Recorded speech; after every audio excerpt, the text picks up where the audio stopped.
Bonjour les enfants, aujourd'hui nous allons nous intéresser à la proportionnalité. Alors c'est un mot très compliqué pour quelque chose d'assez simple finalement.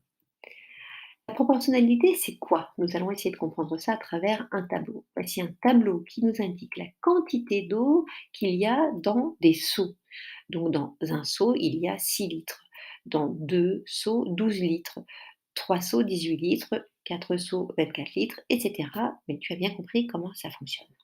Alors, voyons ce que c'est qu'une situation de proportionnalité. 2 seaux, c'est un seau multiplié par 2. Donc, en principe, pour trouver la quantité d'eau, il faut faire 6 fois 2. 6 fois 2 est égal à 12. Réfléchissons pour 3 seaux. 3 seaux, c'est une fois 3 seaux, c'est 3 fois plus qu'un seau. Donc, la quantité, en principe, c'est la quantité d'eau qu'il y a dans un seau multiplié par 3. Est-ce que 6 fois 3 est égal à 18? Eh bien oui. Pour 4 seaux, bien 4 seaux, c'est 4 fois un seau. Donc la quantité d'eau, c'est 4 fois la quantité qu'il y a dans un seau. Donc c'est 6 fois 4.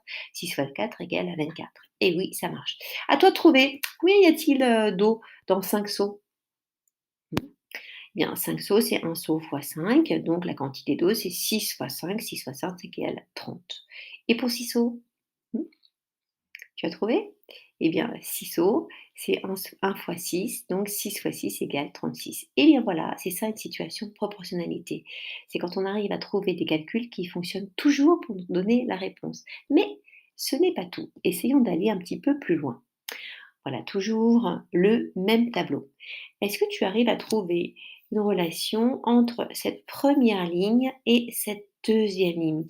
Est-ce qu'il y a quelque chose qui te vient à l'esprit?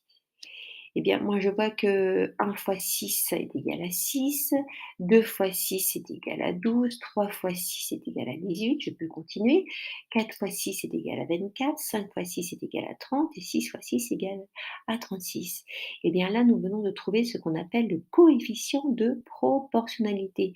C'est celui qui nous permet de passer directement de la première ligne à la deuxième ligne, qui est parfois plus pratique que la méthode qu'on a trouvée tout à l'heure. Par exemple, tu pourras calculer pour 10 seaux. Combien y a-t-il d'eau dans 10 seaux? Bien, tu fais 10 multiplié par 6 et tu vas trouver 60. Intéressons-nous maintenant à cette situation-là. Nous avons des savons et leur prix en dirhams. Un savon coûte 15 dirhams, deux savons 30 dirhams, etc. Je te laisse lire le tableau. Eh bien, 2 savons, c'est 2 fois plus de savon qu'un. Donc le prix, en principe, c'est 15 fois 2. Oui, ça marche. Voyons si ça fonctionne pour 3. 3 savons, c'est un savon multiplié par 3. Donc en principe, le prix, c'est 15 fois 3.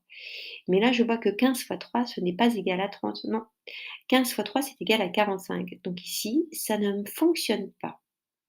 Voyons maintenant avec le coefficient de proportionnalité. Pour passer de 1 à 15, qu'est-ce que tu fais? Eh bien, tu multiplies par 15. 1 fois 15 est égal à 15. 2 fois 15 est égal à 30. 3 fois 15, eh bien là, pareil, 3 fois 15, ce n'est pas égal à 30, c'est égal à 45. Donc, je peux voir que là aussi, mon coefficient de proportionnalité ne fonctionne pas. Donc ici, nous ne sommes pas dans une situation de proportionnalité.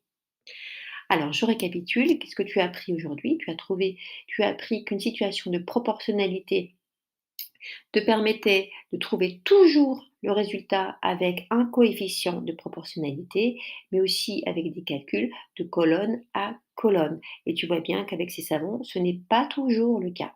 Bien, nous allons réutiliser ça dans la visioconférence que nous allons faire prochainement. J'espère que tu as bien tout compris. N'hésite pas à regarder encore une fois cette capsule et je te dis à bientôt. Au revoir.